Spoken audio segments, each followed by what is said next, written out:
down. Is it? Yeah, I think it's upside down. That one is more that way. Hello, oh, we're live. We're live. We pressed the button and then we were still chatting. Good evening, everyone. Nice to see you all. What's up? We can't see you, but you can see us. Nice to see you. Mm-hmm. You all right? Yep. We're good. It's a busy Wednesday. We are here for our super speedy live. Well, as speedy as we get anyway. And we're talking about Pilates today. We thought it was really important actually because our fit school pretty much started with Pilates when I was teaching in 2011 in Epping, is where we sort of put our roots down. Since then we have grown, as in we've added more to our repertoire. So Chris does running conditioning, you teach your kind of group PT, don't you, on a Wednesday night. We've got body conditioning classes as well. But Pilates really is where it all started. And we thought it might be useful, well, I thought it might be useful to you to get Chris's perspective on Pilates. So not to get the perspective of a Pilates instructor, but actually why, and you know, who needs to do Pilates? Why should you do Pilates? And really what's it all about from your point of view? So Chris, I'm going to just throw it over to you, because you do gymnastics, you do your training, but you know, where does Pilates fit in all of this? I think it all depends on what you're trying to get out of the training that you're doing. So a lot of people, they throw terms around, like they do Pilates and yoga, and we said before, but many years ago, they can be meaningless unless they have some context to them. Exactly what is it you're doing in those sessions? You know, what kind of form of yoga are you doing? What kind of Pilates are you doing as well? And in fitness, a lot of these terms can be under quite large umbrellas. They can hold many different forms. Most people who are doing something, it tends to be better than doing nothing. That's the starting point. Something's always better than nothing. But my concern is always with any form of exercise, no matter what it is, whether it's Pilates, yoga, or circuits, whatever it is that pointing you in the direction that your program is taking you, or is it just filling in a few gaps and potentially not doing very much? That's often the question I have for a lot of people, because people often say to me, I have been doing Pilates for my back. That's great, you've got a focal point, your back health is important, and alongside seeing a physio, you know that Pilates is good because you're targeting certain areas of the back. I could say I am doing Pilates for my pelvic floor. Okay, that's good, that's a focal point. But if people say to me I do Pilates as a workout, that's where I start to get red flags, because Controversial. I'm not sure, I don't like the term of Pilates as being a workout, because I'll have a session in the week which I'm exercising, but I'm not working out. So it's difficult, it's challenging, and I don't mean workout in the sense I'm getting out of breath, I'm tired. It's that it's different from just pushing myself harder and harder and harder. It's a conscious way of training. So from the outside, you look at someone doing Pilates, you might think they're just doing maybe a few press-ups, 2 or 3, possibly planks. They're waving their legs around in the air. They're breathing deeply. That's what I mean by workout. It's not. So if someone's doing a workout and they're doing CrossFit or a row machine, you think, yeah, you're doing a workout. But in gymnastics, if someone was to see some of the prep work we do, they might think, what's that? That looks quite silly. But it's got a very specific crossover into what I'm trying to do. And that's what I mean by that. That is, I don't want it to be called a workout, because from the outside, it doesn't look like a workout. But you are exercising, and it's got a very specific goal in mind, which is I'm trying to target this particular part of my body for this function.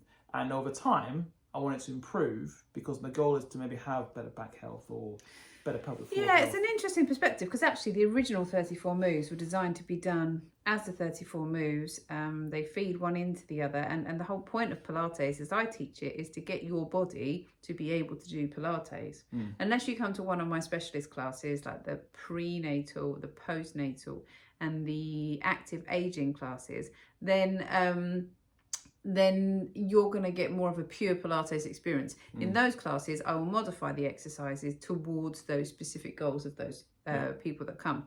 But so what you're saying is you would use Pilates to move towards a specific goal. Whereas what I'm saying is a bit different, because actually we're doing Pilates to be good at Pilates because we trust that the method helps our bodies to move in a certain way that is transformed from the way they were before they did Pilates. Does that make sense? Yeah, but again, that highlights how you've got a specific system in place to get people to, which kind of dovetails with what I mentioned earlier, if you've just joined, that Pilates it depends on the instructor's intent, the instructor's goal as well, that you're trying to get people to a point where they can perform Pilates at a higher level than they are currently now.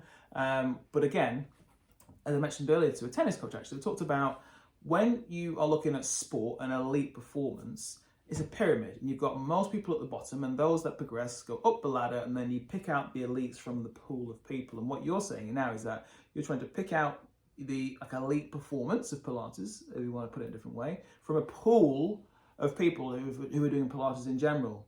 And as they ascend the ladder, right, they get less and less and less and less and less, and then you have now maybe 10, 15, 20 people that you can do pure Pilates with, whereas the majority can't and won't. Well, there'll be modifications along the way, but then also remember, Pilates is never about being perfect. That's the sort of goal, but it's about always progressing on what you've done before. But you'll always get a fallout of that, where people suddenly hit a brick wall and they can't progress to a certain level, or maybe their intensity doesn't work for them.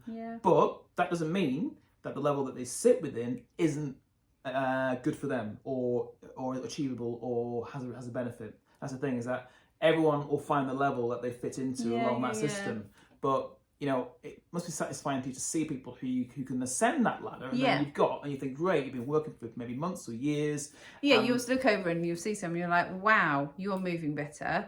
And you'll know, as a consequence of that the back issues that they came along with to start off with have suddenly, they're not noticing them anymore. So they've realised that Pilates and what they're doing in the classes is moving them towards a better lifestyle and sort of being happier because they're not in pain. So that's just one example.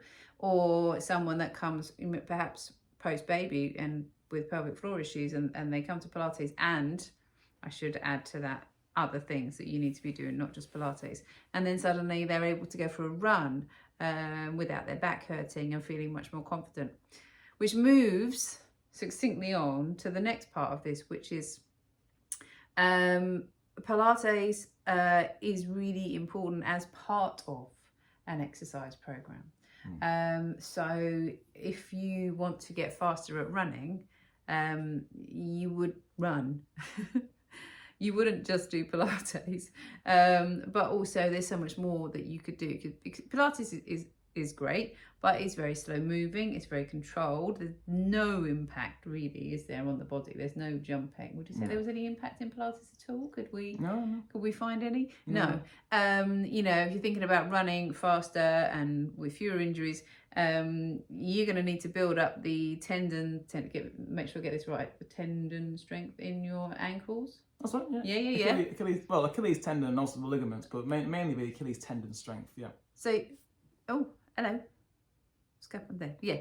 So if you missed that, we're talking about the fact that Pilates mat work, or any Pilates, really, there's very little impact. And if you want to run faster for longer distances, you need to be building up the endurance in your and strength in your tendons, ligaments, and your ankles. You ain't going to get that from Pilates. You're going to need to be hopping. There are certain things that you could do that would help or perform the movement, but really for that impact, you're going to need to be doing that. So you're looking at it as part of a program. However, when it comes to running, Pilates is really good for helping you to, the obvious one, know how to use the muscles around the trunk. Find ways of kind of getting better balance in the way your muscles work in your body. The breath work, really important for running, because you're learning to be much more efficient and breathing through your rib cage. So that's going to have those benefits. But what we're saying is it's not the be all and end all, but it has a massive part to play in a well-rounded program, which is why it's part of, a core part of our program. I think what I've witnessed with your method of Pilates is that Karen's method. Karen's Karen's method. Karen's method is, again, it is encompassing with the whole fit school ethos, which is we're trying to progress you to a certain point, which is upgrading your software or your hardware, your system, your the musculature system and your ligaments and tendons to a certain degree, although not with impacts. And we are trying to move you continually up and up and up and up the ladder. And then you could, as I said earlier, you could pick off those who want to do the pure Pilates systems, or they can fit into it wherever the slot that they feel is achievable. Because some might think, my back doesn't hurt anymore, but I don't really care about doing the 34 moves. Yeah, and I'd say the majority of, and where we differ from some perhaps a pure Pilates studio, is that when you come into our classes, we would like to familiarise ourselves with your goals. So the way that I have a class plan that everyone is doing, but I might be able to know within that, because you're coming to my classes, oh, I'm going to include that for such and such a person, and I'm going to watch how they develop with that person. So we're always working. It's not that you're coming, oh, hello, Leslie. It's not that you're coming to just do pure Pilates. You are coming to fit school because we've got this, this system in place. So we're going to look at your goals and move you towards those goals using whatever methods you've chosen to attend. So you might think you're coming to Pilates, but I'm thinking, oh, I know that such and such struggles, and we're pointing to someone in particular here, finds it hard, he doesn't really know how to do manual handling, lifting boxes, gets neck ache. And so I'm thinking about, when I'm programming my classes, how to help that person at the same time as someone else who I know perhaps doesn't move very much. And this is the only thing that she comes to weekly. And so I'm going to make sure I incorporate as much as I can in my class to help her to move.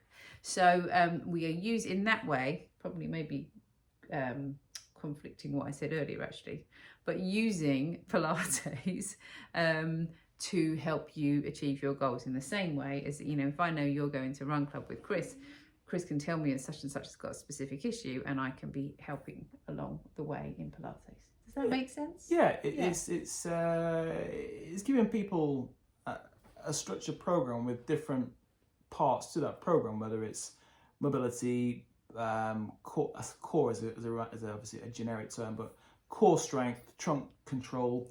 For many people, what I like about Pilates is for people who wouldn't tend to do Pilates, is that it teaches you what's known as how to extend your spine, back extension. Yeah. And for a lot of people who are maybe nervous of doing that, it encourages people to do this in a safe way. Yeah, you learn right. that. You're right. And just even that alone. So again, we're looking at what's the goal here, to learn how to extend your spine in a safe way, to load your spine, to load the erector spinae muscles on the either side of the spine, in a way where they're starting to develop, and then also you can feel them developing, and not only developing, but they're becoming more muscular. So you feel you have two ridges already either side of your spine. So that in itself is important for maybe a sport like running, for example, where a runner wouldn't know how to extend their spine very well, a long distance runner that is, and they'd have this kind of rounded out posture, and they need to do a lot of extension work just to be able to counteract a lot of the work they do across the hip flexors and their quads, for example. So that's why I think, as part of an overall goal, if you wrote down some of the areas, almost like an MOT for your body, you pick out what would you need, and then you'd fit the exercise, I don't want to use the word modality, the exercise form. Modality. The exercise form into... Type of exercise. Into your little sort of, checklist. Yeah.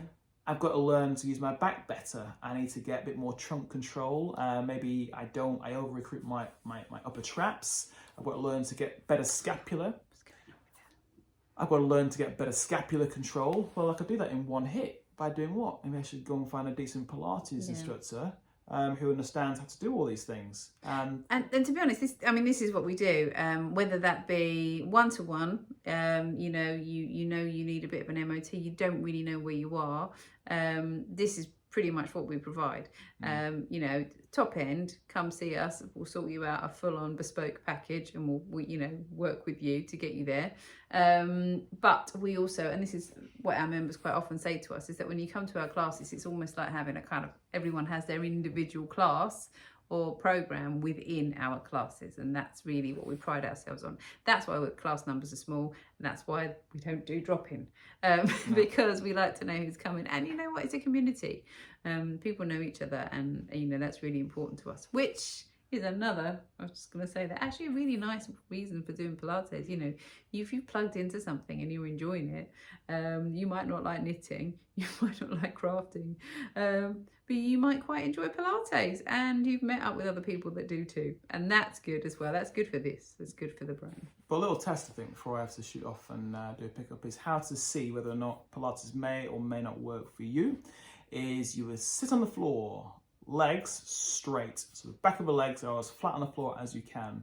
You would sit as upright as you can, okay, shoulders down, chest out, shoulders back and down, sorry, and you want to be on your sitting bone. Now a sitting bone is the bony part or prominence of your hips, and if you push your fingers into the bottom part, it's where your glute meets your hamstring, okay, it's about around Don't here. show us your bum, Chris, show us your bum. There, yeah. Now you want that bit to be on the floor as well. So legs are straight, bony parts on the floor, shoulders down and back, sit up straight, hands on the back of the head. And you want your back in that position.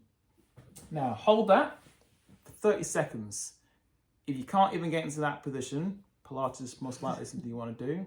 Or if you start shaking, again, Pilates is something that you want to do. If you can hold that for 30 seconds to a minute, well, possibly Pilates, a beginner's level isn't going to work for you at all. You might want to think about how can I progress up to maybe the more advanced options like Karen mentioned earlier. But that's just a really easy example to see whether or not you have some weaker areas in your body where a Pilates style program may fit it in alongside some of your current training program right now.